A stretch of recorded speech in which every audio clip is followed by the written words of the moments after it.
mən əvvəl heç bir müsəlmanın kitabını oxumurdum ateist olanda.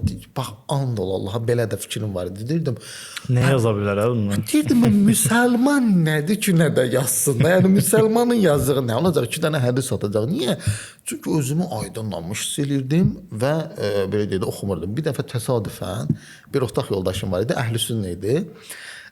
Deməli bu ortaq yoldaşım bir dənə yarışmada kitab oxumuşdu. Mürtəza Mütəhhəridin Kamil İnsan kitabı. Gəldi və mən də kitab oxuyaram, amma müsəlman alimlərdən qəti almıram da. Deyirəm, başım bıraq da bir işdir. Bir gəldi və nəsə dedi ki, bir dənə kitab oxumuşam. 3 manata satıram. Mən oxumayacağam. Mən sünniyəm, bu şiə alimidir də, Mürtəza Mütəhhərir. İstəyirsənsə 3 manata verimsə, həyatımın bəlkə ən doğru qərarını o gün verdim. Ən düzgün xərclərin 3 manatda bu. Bütün həyatıma yön verən 3 manatdır o da. Tam səmimi deyirəm bunu. Verdim 3 manatı, dedim ver bəri. Elvin kitabı açdım, dedim ilahi mən necə xəbərsiz olmuşam da bu şeylərdən. O baxıram ki, Təzədən açırsan, bu dəqiq müsəlman deyirsən. hə da baxıram. Mürtəza Mütəhhir Karl Marksdan danışır. Deyir amma mən də nə fikirləşirəm? Bir müsəlman ümumiyyətlə Karl Marksı tanımamalıdır. Yəni bu çoban olmalıdır. Yəni qoyundan başqa heç nə bilməməlidir. O baxıram Bertrand Russelli tənqid edir. Nietzsche-ni də. O deyirəm o bunun cavab testlər bilmərik daha da. Niyə bu müsəlman alimi kitabındadır?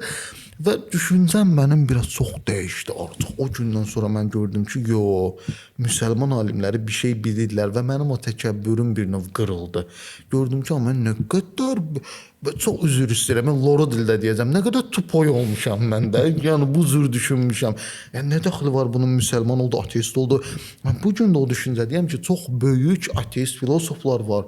Çox böyük ateist alimlər var. Məsələn, bilirsən mən Viktor Stenzer'i çox sevirəm, Michael Rose'u çox bəyənirəm. Bertrand Russellin özünə baxmayaraq ki, bəzən çox absurda gedib, çox gülməli məsələlərə qədər gedib. Amma çox bəyənirəm. Böyük alimdir bu adam. Və Daniel Dennett mənim çox xoşuma gəlir.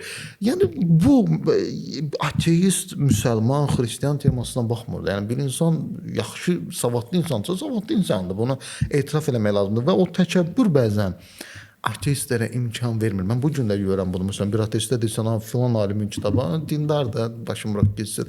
Və bununla heç vaxt bu insanlar həqiqəti tapa bilməyəcəklər.